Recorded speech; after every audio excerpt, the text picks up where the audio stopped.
welcome back to the Drum Shed. We are going to be looking at kind of a fun lesson today. It's going to be a halftime shuffle feel in an odd time signature, so in 7. But before we get there, let's get the question of the lesson out of the way, and that is, how much time every day do you get to practice? And if you don't get practice every day, how much time every week do you get to practice? Put that in the comment section below, and let's start a little discussion about practice and practice times. As well, we've got a completely revamped download store on the website.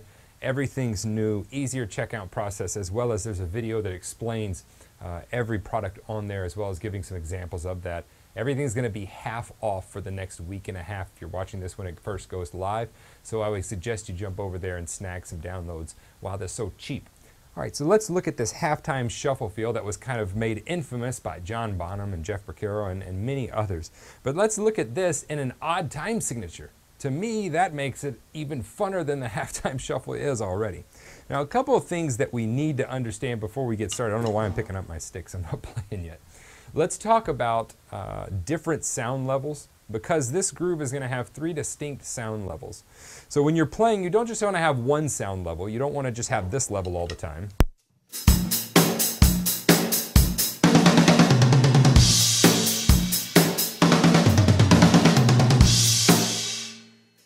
Right? We just don't want to be angry all the time. That's a very one-dimensional plane that we're playing on. Okay? Every beginner that I've ever gotten in here, you know, my 6-year-old son, he gets in here and that's what, I mean, he's so excited to be hitting something. And that's great. But once we kind of progress a little bit, we need to start paying attention to the levels and the dynamics of our different voices on the drum set. All right? So let's take it to a 2 dynamic level. And a 2 dynamic level would be where you have your very soft notes, so your ghost notes, and then you have your accented notes, so you snare backbeats. But I want to take it one step further, and if you've ever listened to David Garibaldi talk about his concept of that, I think it's very applicable. It's a 3 sound level. So you don't just go for really loud and really soft. We don't just go for pianissimo and fortissimo. What do? You want to go for that mezzo forte. You want to go for like that in the middle level of sound.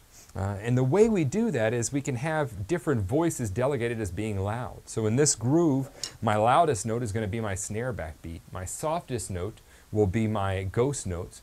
But then we have that medium volume note, and to me that's going to be my hi-hat, sometimes my kick drum, as well as on this groove we're going to have one of the ghost notes that's a little bit louder than the others.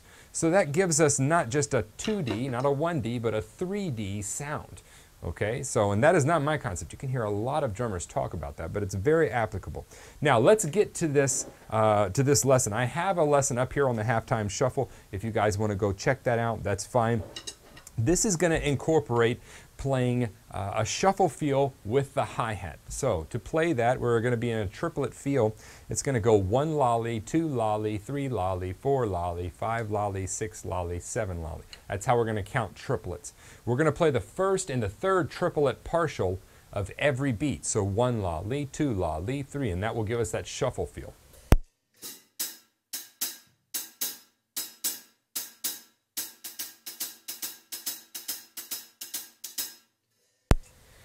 To me, to perfect the halftime shuffle, you don't only have to get that down, you have to get that inner note, because whenever you're playing that halftime shuffle feel, that inner note's very important. So before we even get to dissecting the groove that we're doing, we need to be able to play this rhythm. Right, left, left in triplets.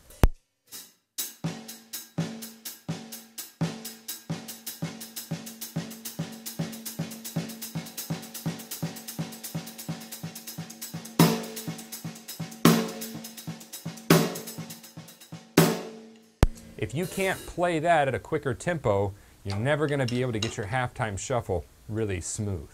Now, I'm going to go through this beat by beat. Now, the good thing is beats 1, 2, and 3 repeat again on beats 5, 6, and 7. So we really don't have that many beats to learn. Once you've learned 1 and 2 and 3, you've learned over half of this thing. All right? So, beat 1, what's it going to be doing? Of course, we're going to have 1 la li right here on the hand, and we're going to do that rhythm that I just showed you. It's going to go right, left, right, and the kick is going to hit with every right in the first beat.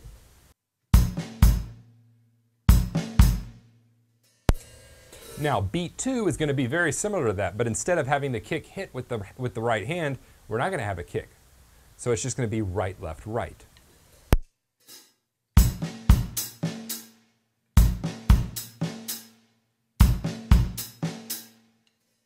That's the first two beats. The third beat is going to be where our backbeat is. That's going to be where our loudest note is. We're still going to play 1 and the li of 3, so 3 la li. We're going to play the backbeat on the downbeat of 3, and then we're going to play the kick drum with the hi-hat on the li of 3.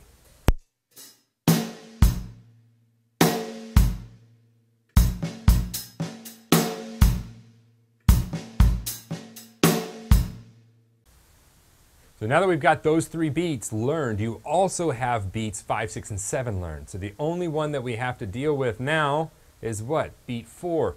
Beat 4 is going to be, again, 4 la li here in the right hand, but we're going to play 2 triplet partials in the left hand. So it's going to be 4 la li. The li will also play here.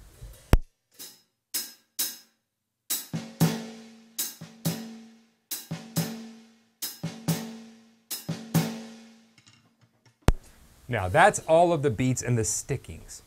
The one nuance I want you to make a difference in is whenever you come to beat 5, we're going to play that ghost note just a little louder than the other ghost notes. So your other ghost notes are going to be really soft, and then we're going to play our accents really loud, and then the other one's going to be kind of in the middle. So on beat 5, the 5 la li, the la is going to be a little bit louder than the other ghost notes, and that's going to help us give that kind of 3-layered textured sound. 5, 6, 7.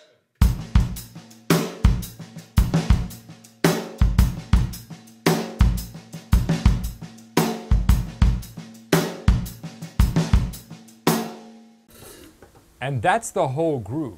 So beats 1, 2, and 3 are again repeated on beats 5, 6, and 7. Beat 4 is the only one that's different. And all together, this is what it sounds like.